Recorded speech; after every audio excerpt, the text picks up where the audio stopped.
Hello dear students. मेरा नाम अनिल कुमार श्रीवास्तव है। आज यह वीडियो मैं जो बनाने जा रहा हूँ ये जापानी प्रधानमंत्री और अमेरिकी राष्ट्रपति डोनाल्ड ट्रंप के बीच बातचीत पर आधारित है, जो कि मीडिया रिपोर्ट्स में आया है। दरअसल जापानी प्रधानमंत्री बनने पर कुछ दिन बाद बन तो गए थे, पिछले साल अक्टूबर में ही शिगेरू इशिबा पहले किशिदा थे, उनके जगह पर शिगेरू इशिबा वहाँ के नए प्रधानमंत्री बने। तब डोनाल्ड ट्रंप साहब ने उनको बधाई देने के नाम पर फ़ोन किया और वो बधाई देने के दौरान ही F-47 लड़ाकू विमानों की तारीफ की झड़ी लगा दी। दरअसल वो अपने लिए एक नया बाजार तलाश रहे थे, जबकि सच्चाई ये है कि जापान और चीन दुनिया के दो ऐसे प्रथम देश हैं जिन्होंने की छठी पीढ़ी के लड़ाकू विमानों की प्रोटोटाइप जारी किया था और उड़ान भरा करके दिखा भी दिया था। दूसरे शब्दों में ये दोनों देश, माने जापान तो पहले नंबर पर है छठी पीढ़ी के लड़ाकू विमानों की। पांचवी पीढ़ी के लड़ाकू विमानों पर एक खासियत होती है, पांचवी पीढ़ी के लड़ाकू विमान जो होते हैं उन पर एक खास तरह का लेप लगा होता है जिससे रडार उनको पकड़ नहीं पाता। लेकिन छठी पीढ़ी के लड़ाकू विमान ऐसे होते हैं जिनकी स्पीड ही 5 मैक यानी ध्वनि की गति से 5 गुना से अधिक होती है। ये तीव्र गति से चलने के कारण ही उनको रडार पकड़ नहीं पाता।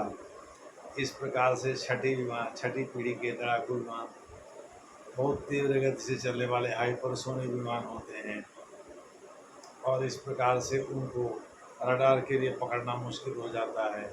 यानी रडार को चकमा देकर वो बाहर निकल जाते हैं, उसके दायरे से उनको लॉक नहीं कर पाता। और से जो खासियत है एवियोनिक्स वगैरह की वो तो है ही, लेकिन सबसे बड़ी खासियत स्पीड की है। इस प्रकार से छठी पीढ़ी के लड़ाकू विमान का पहला प्रोटोटाइप तो जापान ने तैयार किया था। चीन उसके तुरंत बाद तैयार करके दूसरी बार सामने रखा दुनिया के सामने। लेकिन F-47 पर काम अभी शुरू हुआ है अमेरिका में, जो कि छठी पीढ़ी के लड़ाकू विमान की सीरीज है F-47। तो डोनाल्ड ट्रंप साहब जापान को तो F-35 दे चुके हैं, जैसे उन्होंने इजराइल को बेचा है। लेकिन जापान छठी पीढ़ी के लड़ाकू विमान जारी न कर सके, दूसरे से बना न सके, यानी ग्लोबल जो फाइटर एयरक्राफ्ट हैं उनका निर्माण न कर सके। इस संबंध में अमेरिकी राष्ट्रपति डोनाल्ड ट्रंप साहब ने पहले ही F-47 की इतनी तारीफ कर दिया तो उसे प्रभावित होकर के जापानी प्रधानमंत्री अमेरिका को तुरंत आर्डर प्लेस कर रही बनने के पहले ही। तो क्या अमेरिकी राष्ट्रपति शुद्ध रूप से कारोबारी व्यक्ति है? दूसरे शब्दों में वो व्यापार पहले करते हैं और अमेरिका को चलाने या अमेरिका की प्रतिष्ठा को बढ़ाने की जिम्मेदारी बाद में लेते हैं। दूसरे शब्दों में वो पैसे से उधर की ओर जाते हैं जिधर इज्जत मिलती है। कुछ हद तक तो सही भी है वो, क्योंकि आज की डेट में तो पैसा ही सर चढ़ के बोलता है, लेकिन पूरी तरह से सही नहीं है। क्योंकि जापान ने जो ग्लोबल फाइटर एयरक्राफ्ट की पीढ़ी विकसित किया था छठी पीढ़ी के, उसको बर्बाद करने के लिए पूरी तरह से डोनाल्ड ट्रंप साहब तुले हुए हैं और अपना अपने F-47 का बाजार तलाशने लगे हुए हैं। जापान उनको एक ऐसा मुल्ला दिखाई पड़ा जो आसानी से उनके ट्रैप में फंस सकता है, तो शिगेरू इशिबा के सामने उन्होंने इसकी तारीफ में फूल बांध दिए। F-35 की तारीफ भी इसी तरह से पहले कार्यकाल के दौरान किए थे कि वो पीके, और जापान ने उसको लिया भी था, दक्षिण कोरिया ने भी लिया था। जापान और कोरिया का तो इजराइल ने भी खरीदा था। अब टर्की को बेचने की बात आई तो टर्की जो है S-400 छोड़ने को तैयार नहीं था, इसलिए टर्की ने उसे नहीं खरीदा।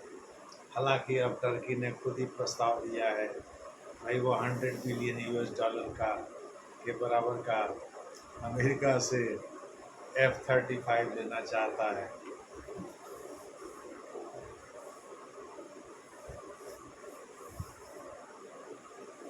देखना है कि ट्रम्प साहब इसमें कितने कामयाब होते हैं, लेकिन उन्होंने F-47 की इतनी तारीफ कर दिया कि जापान अपना जो छठी पीढ़ी के लड़ाकू बना रहा था उसको कुछ समय के लिए भूल गया और F-47 के बारे में ही सोचने लगा, क्योंकि उसको लगता है कि चीन भी छठी पीढ़ी के लड़ाकू विमान बना रहा है और अभी युद्ध में तो किसी ने नहीं उतारा है, लेकिन भविष्य में चीन हो सकता है इसका प्रयोग जापान के विरुद्ध करे, तो जापान को भी तैयारी कर लेनी चाहिए और उसको अपने से ज़्यादा कॉन्फिडेंस अमेरिकी छठी पीढ़ी के लड़ाकू विमानों पर है, यानी जो ग्लोबल फाइटर एयरक्राफ्ट के प्रोग्राम उसका है उसकी तुलना में वो ज़्यादा अमेरिका पर भरोसा कर रहा है कि अमेरिका के F-47 जो है वो ज़्यादा स्ट्रांग होंगे चीनी हथियारों का मुकाबला करने के लिए।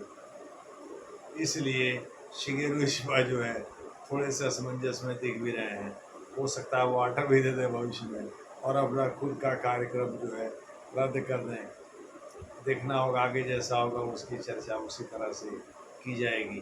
धन्यवाद।